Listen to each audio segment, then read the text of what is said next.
यहाँ प्रारंभ है कबीर धर्मनगर दामाखेड़ा में, और आज पूर्णमासी के दिन विशेष उत्साह से कबीरपंथी जन यहाँ दर्शनार्थ पधारे हुए हैं, सत्संग भजन कीर्तन का लाभ ले रहे हैं।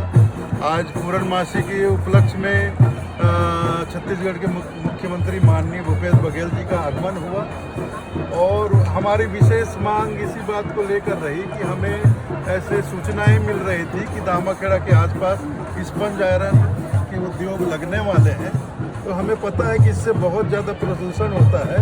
तो हमने उनसे बहुत ही विनम्रतापूर्वक निवेदन किया कि दामाखेड़ा के 10 किलोमीटर के रेडियस में बाई एयर कम से कम स्पंज आयरन का कोई भी फैक्ट्री को उद्योग ना लगे। तो उन्होंने सहर्ष स्वीकार करते हुए घोषणा की, इससे हम सभी कबीरपंथी संतुष्ट हैं। 54 फैक्ट्रियों का स्पंज आयरन का एमओ साइन हो चुका है सिमगा क्षेत्र में, क्या इससे लोग प्रभावित नहीं हो रहे? प्रभावित जहाँ भी स्पंज आयरन लगेगा वहाँ के लोग प्रभावित 100% होंगे। स्पंज आयरन तो एक जहर उगलने वाला एक फैक्ट्री है, जहाँ भी लगेगा वहाँ के लोग परेशान होंगे। तो फिर 10 किलोमीटर से दामाखेड़ा को विशेष सुरक्षित रखना, बाकी लोगों को छोड़ देना, सिमगा क्षेत्र को छोड़ना, ये कहाँ से न्याय लगता है? नहीं, सिमगा क्षेत्र को छोड़ना मतलब अब मैं बोलूं कि पूरे देश में नहीं लगना चाहे तो कोई सुनेगा नहीं मेरी।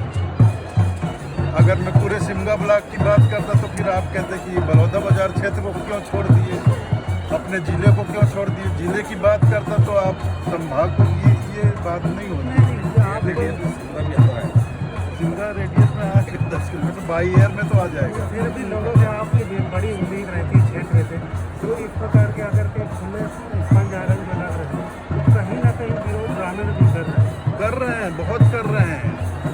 लेकिन देखिए, साम दाम दंड भेद सब चलता है, और कैसे भी विरोध के बावजूद विरोध को दरकिनार करके भी फैक्ट्री स्थापित हो जाता है। गुरुदेव, इससे पहले भाजपा शासनकाल में गोलियां फैलाकर एक मांग की गई थी, वो थी शराबबंदी, जो उस शासनकाल में तो नहीं हुआ, और इस शासनकाल में घोषणा पत्र में लागू होने के बाद भी शराबबंदी नहीं हो रहा है, इसके लिए क्या है?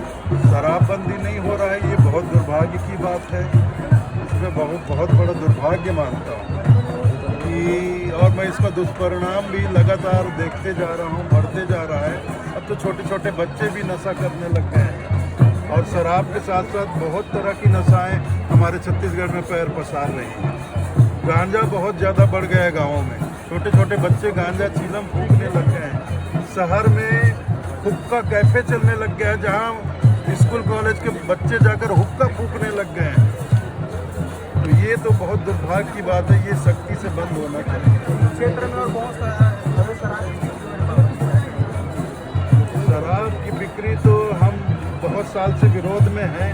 तो दामाखेड़ा का ठेका निरस्त हो गया था धार्मिक स्थल होने के नाते, लेकिन पहले जब ठेका था तो एक जगह से बिकता था, अब ठेका बंद होने से कम 4 जगह से दामाखेड़ा में शराब बिकता है। क्या करें इसको, कैसे करें? राजीव में गुरुदेव अभी 1-1.5 हफ्ते से शराब बंद के लिए आदेश दे दिया। लेकिन दामाखेड़ा एक अंतर्राष्ट्रीय स्तर पर आज का आयोजन रहता है, लेकिन आसपास के क्षेत्रों में जो शराब भट्टियाँ चालू है उसको बंद करने की कोई आदेश नहीं देता। ये हमारे भी ध्यान में नहीं आने तो हम लोग जरूर मांग किए होते, इसलिए मांग नहीं कर पाए क्योंकि दामाखेड़ा में 3-4 जगह हुए रूप से बिकता है, और कई बार रोका गया है, पकड़ा गया है, लेकिन कोई कार्रवाई नहीं। लेकिन इस क्षेत्र में ना उद्योग नहीं आना चाहिए, तो मैं भी मानता हूँ। सिमगा ब्लॉक क्या, देखिए, ग्लोबल वार्मिंग से पूरा विश्व जूझ रहा है। ऐसे में औद्योगिकीकरण जिससे बहुत ज़्यादा पॉल्यूशन होता है, उस पर नियंत्रण लगाना चाहिए, चाहे वो राज्य की सरकार हो, देश की सरकार हो, या विश्व में कोई भी देश हो। पर्यावरण पर ध्यान देना ही होगा। तो देखिए ना, कोविड के संक्रमण से बाहर से संक्रमित जो होते थे वो यहाँ पर आके फैलाते थे। हाँ। वही ये भी होगा, बाहर से 10 किलोमीटर से बाहर से बीमार लोग आएंगे, यहाँ फैला के जाएंगे। होना वही है, होना तो वही है, लेकिन अब क्या करें। ठीक है, धन्यवाद। साहे बंदगी